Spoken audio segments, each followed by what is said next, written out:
I wanted to finish up. We were talking about Paul and Tony and their style, and you talked about the difference in run-through days, and they were very hands-on. Is there anything else you want to tell me about the Whit Thomas sitcom machine and how it was different from other shows you'd worked on? Well, it was very different from Mama's Family, and it was very different from uh, Norman Lear. Norman Lear is hands-off. Norman Lear hires people he trusts, and then he leaves them alone. The people who put on Mama's Family, you know, Carol Burnett's husband, what's his name? Joe Hamilton. Joe Hamilton. That was a sloppy organization. They didn't have dress rehearsals. The first time we were in our costume was when we were on camera. We only did one show. We didn't do an afternoon and a break. We didn't have notes. We might have had an afternoon, but then we didn't have notes. So Whit Thomas was just a very structured environment then compared to... Very structured. They wanted it done their way, and they knew just how they wanted it done. That was it. Would you have input if something that Blanche was supposed to say didn't Yes, work? absolutely. We had input on everything like that. They didn't necessarily do it, but we had the input. And you felt free to say... Oh, always. If I felt that Betty and I are both sort of writers, and Estelle and Bea aren't. And if we felt that something, I always knew that this should not be my line, this should be such and so-and-so's line. Bea always just said, I don't know, there's just something wrong. There's just something wrong, and they'd have to rewrite. Betty was the same way that I was. She'd say, you know, I really think this line would be a lot better coming out of Blanche's mouth. And they'd listen to us. And that was very helpful. They wouldn't necessarily write the words we had in mind, but they'd write the concept. After all, these were writers who were going to be competing for Emmys as writers. And people will say to me, how much ad-libbing was that? I said, none. Can't ad-lib on a show that somebody's career depends on. You have to say their words. Do you have a favorite Golden Girls episode? Yes. It was at the Rusty Anchor, and it was when Blanche was afraid that Dorothy was just about to usurp her position as the queen bee down there because of singing. And that's in the final season. That's in the 7th season. It was, as I recall. Yes. I got the company to hire a choreographer I had worked with recently. He had choreographed a show that I had written at his theater, the Golden Theater, strangely enough, the Golden Theater in Burbank, and I wrote a thing called Oedipus Schmetipus, As Long as You Loved Your Mother, set in 457 B.C. Athens. Very funny farce, musical farce. And when I say I wrote it, I should say Norman Hartwig and I wrote the book together, and I wrote the music and the lyrics. I got Gregory Scott Young, that was his name. I got Gregory Scott Young to come and choreograph this piece that Blanche was going to do at the Rusty Anchor to get her role back as Queen Bee. And the episode is called, by the way, Journey to the Center of Attention. That's where she was trying to get. She had on a red strap, little strap, spaghetti strap dress, as I recall. Red spangles, and she's on the grand piano, and she's got the mic in her hand, and she's singing, I want to be loved by you, just you. And as she does it, it begins to go to pieces. And the choreography is what she flings her foot up and her shoe flies off. And she attempts to wiggle her way down to the piano keyboard and get off the piano, and then she falls on the keys, and she's at the bass section, boom, boom, during the show, and now she's got on one shoe. And then she starts slinging the microphone around to be sexy, and it gets totally out of her control and goes flying and whacks somebody. And she runs in tears to the ladies' room. Well, that had to be choreographed precisely and done precisely to look sloppy and just happening at the moment. I love stuff like that.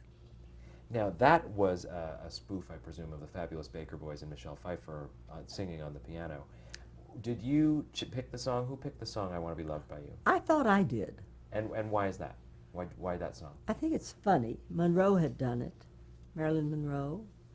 And Blanche wanted to be Marilyn Monroe, after all.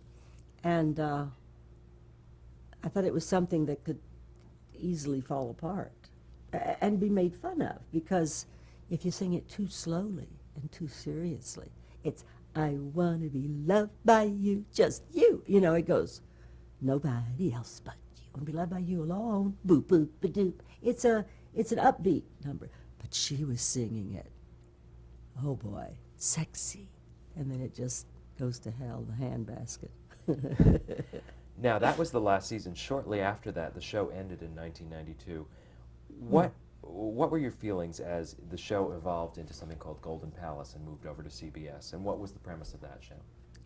We were the three of us, not B, but the other three, were called into the Whit Thomas Harris offices, and they said, we have an idea. Instead of just ending the show, and instead of bringing someone in to replace Dorothy, which I thought was the better idea, by the way, we're going to have Blanche sell the house, buy the Golden Palace Hotel, and they're all going to run this old hotel, and we're going to hire maybe Cheech Marin to be the chef and Don Cheadle to be the desk clerk. Well, that's not chopped liver, is it? And we'll pay you all favored nations. Do you want to do it? Well, rather than do nothing, rather than not have them go on at least for one more year, we all said yes.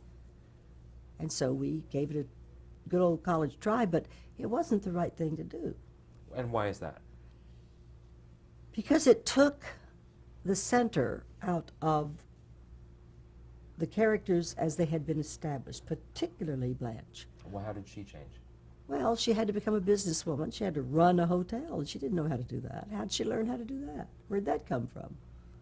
They didn't do it very well, but no, it just doesn't seem right somehow.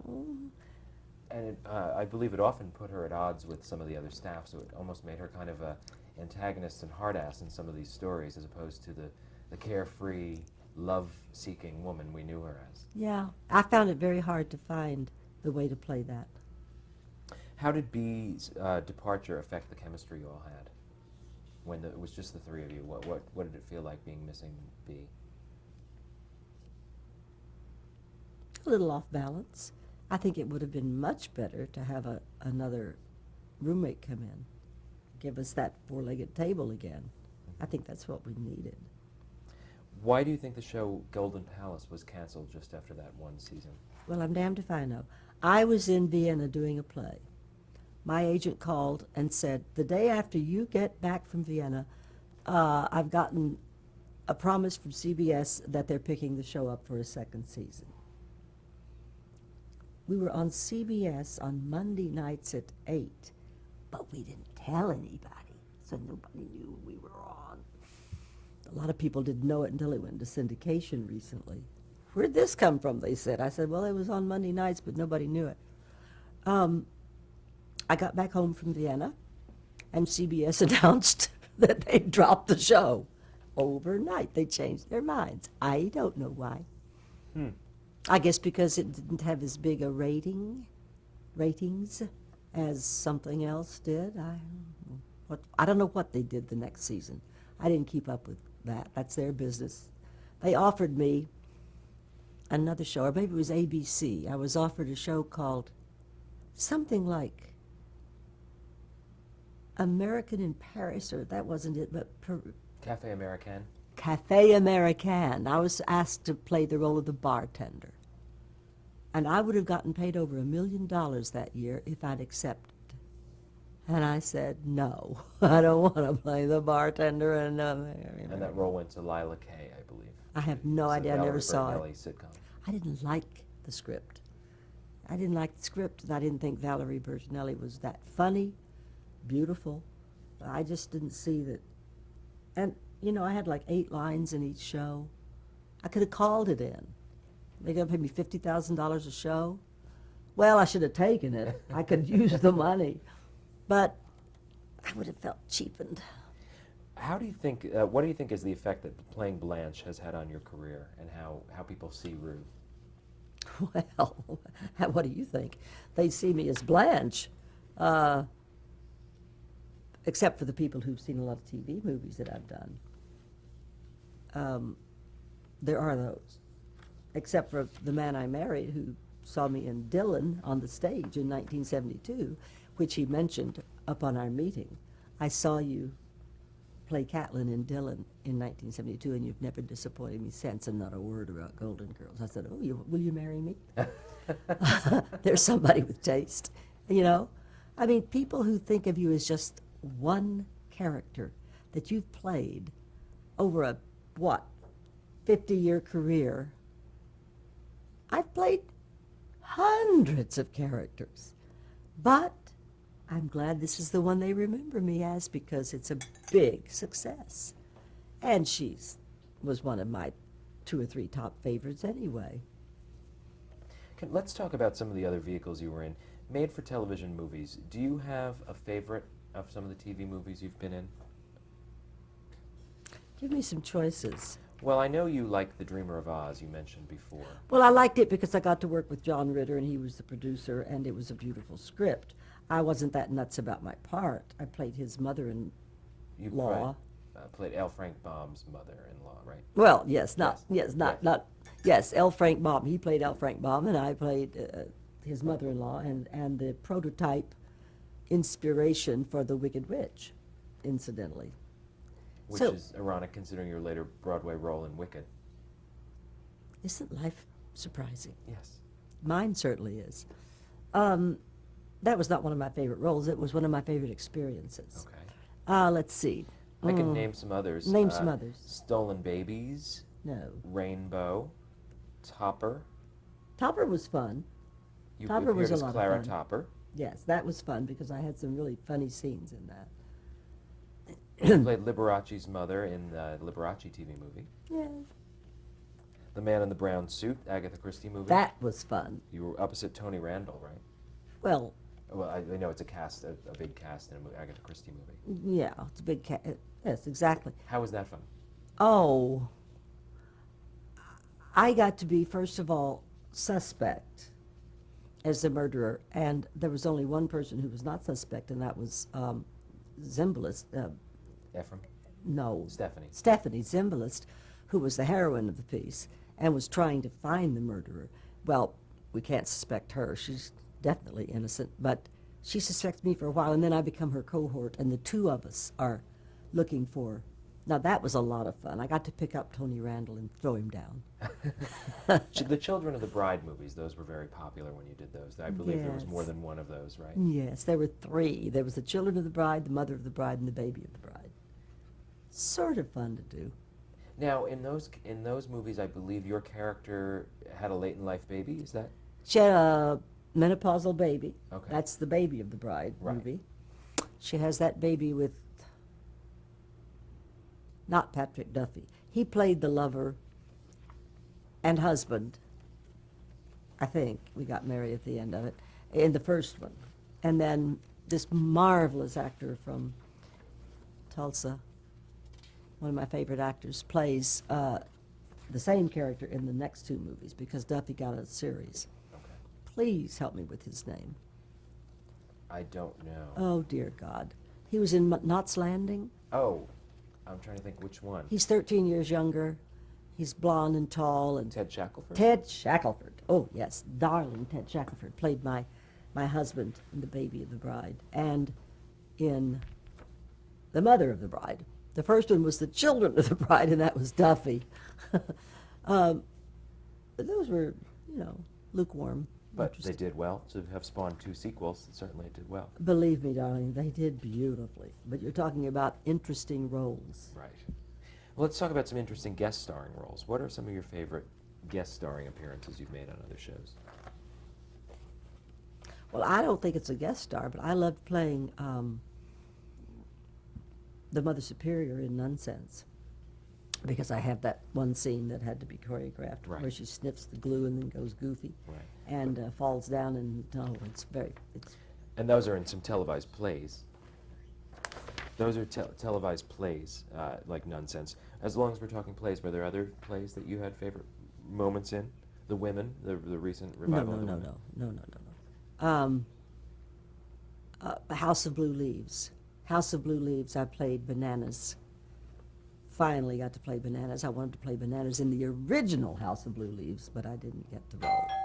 Ooh. Well, let's talk about some episodic television guest starring parts. I can remind you of some of the titles you were in if you'd like. Super Train, Ugh. Lou Grant, Bull. Love Boat. I was in 5 Love Boats. Any particular favorite? Was The any first better one. than the others? The first one with Dabney Coleman. That was the best. Again, a reunion with Dabney Coleman, right? Dabney Coleman is the rear end of a 4-legged animal. Well, all right. He's hard to get along with. Hard to get along with. But I didn't know that when we did Love Boat. And he and I rewrote our parts. And we were both good writers, and that one was pretty much fun. But he was my opposite in Apple Pie. Right. Mm. Newhart, you worked with Bob Newhart on He's that fun. He's fun. show. You did a few episodes of Empty Nest, which was the spin-off of Golden Girls, as crossovers. Never very interesting. The John Larroquette show, you appeared as yourself Nothing. with Betty and Keep going. Still. Murphy Brown worked with Candice Bergen. Keep going. Murder, She Wrote worked with Angela Lansbury. Keep going. Columbo working with Peter Falk. More fun. Any memories of these shows? And Blue's Clues, a children's show? Yes. 3-year-olds recognize me. Do they? Yes. And Whoopi Goldberg just recently. Any of these shows were particularly fun, or something where you learned something interesting, or worked with a talent that you really said, this is somebody I want to work with again? Or is I liked really working with Eli Wallach and Whoopi. in Whoopi? Eli Wallach is a real talent and a gentleman. Lovely to get along with. I shouldn't have said that about Dabney Coleman. I should have said Dabney is a very difficult person to... maybe I should have said what I said. Well, it wasn't just me. It wasn't just I. I wasn't the only one he drove crazy, believe me. Well, let's talk, as we sum up, about acting in general and some advice that you'd give to other actors, to young people starting out. First of all, how have your performances been affected by working in front of an audience? Is that, I think we talked about that a little bit in the theater and the immediacy of the theater. It's the best way to go. You need the feedback. I need the feedback. What was the most important advice anyone ever gave you about acting, especially acting for television?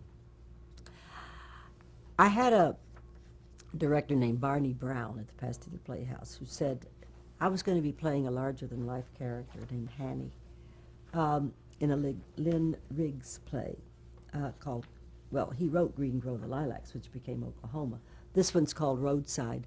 And Hanny is this bigger-than-life character who won't have anything to do with the local swain. She's waiting for this bigger-than-life hero to come along, and he does. And Barney Brown was directing it, and he said to me, now, Rue, you've got to go farther than you think you can. You've got to go way out on a limb. I want you to be extremely courageous and brave and just go for broke. And it reminded me of something I'd read that Laurence Olivier had said. The first day of rehearsal, take that part and just jump into an ice-cold swimming pool. You got to be very brave to be a very good performer. Anybody can be a sort of good performer and play it easy, play it cagey, play it safe. Don't play it safe. Play it unsafe. I had to do that with Blanche quite a bit until I got used to her. In the beginning, in the early days? And a lot of the things that were written that were, I thought, going a bit far. I had in terms of the sexual content? Well, you know, in terms of various things, and I can't remember any one thing right now, but I would say in rehearsals, I don't think I can say that. And everybody would say, yes, of course you can say that. That's funny. I said, is this really funny?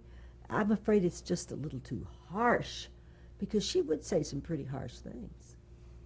But I did them. I got used to doing them. And you do have to be, that is not the first piece of advice I would give a young actor or aspiring. What is the first piece of advice? Perseverance, perseverance, perseverance. You've got to hang in there. Hang in there, hang in there, because you're going to get rejected so much. And you're going to get disappointed so badly. And you've got, if you really want this career, you got to fight for it and fight for it. And I don't mean fight other actors. I mean fight the sense of failure that you may be feeling. Fight the, will I ever get hired? I went through a lot of that in the beginning. And then, will I ever get the role I want? And then, will anyone ever see me who's really going to matter? You know? Perseverance. What in your career is your proudest achievement? I want to quote Winston Churchill. Okay. He said, success is going from failure to failure without loss of enthusiasm. That's important. Now, what'd you ask? What's your proudest achievement in your career? In my career, my proudest achievement. A role that you're most proud of? I got to do Who's Happy Now, not just off-Broadway, but then for PBS with John Ritter, played by Oliver Haley. I played Faye Precious, one of my favorite parts. I got cast as Blanche. Wonderful. Coup. I got an Emmy. Lovely. I got an Obie for Faye Precious. Being recognized, having roles that, and there aren't too many, that are really interesting enough to give you great joy to play them and to explore them. Because if you're on the stage, you can explore them. And you can explore them if you're in a sitcom that has a long run, because although you're not doing the same lines, you're doing the same character, so you can explore the character. What about in terms of your biggest regret?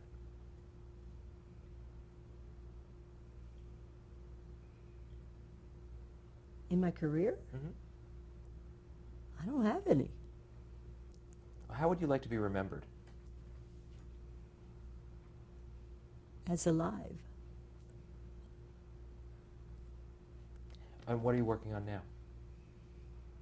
My book's coming out Mother's Day of 2007. Is it a memoir?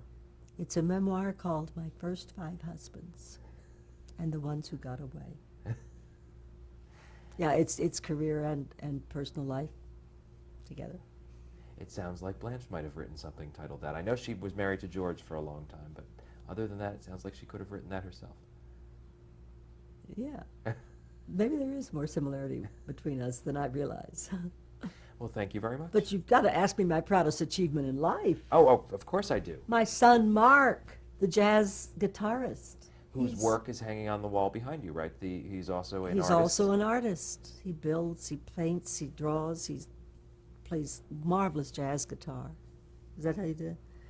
And he's my biggest pride. I'm the proudest of him. If I had nothing else, I'd be satisfied that my life had meant something. I guess second is his happy sixth husband, My Happy Marriage, Mara Wilson. That's another book. Exactly. And another interview. Exactly, and another interview. Well, thank you for this one. What a nice way to end. Thank you.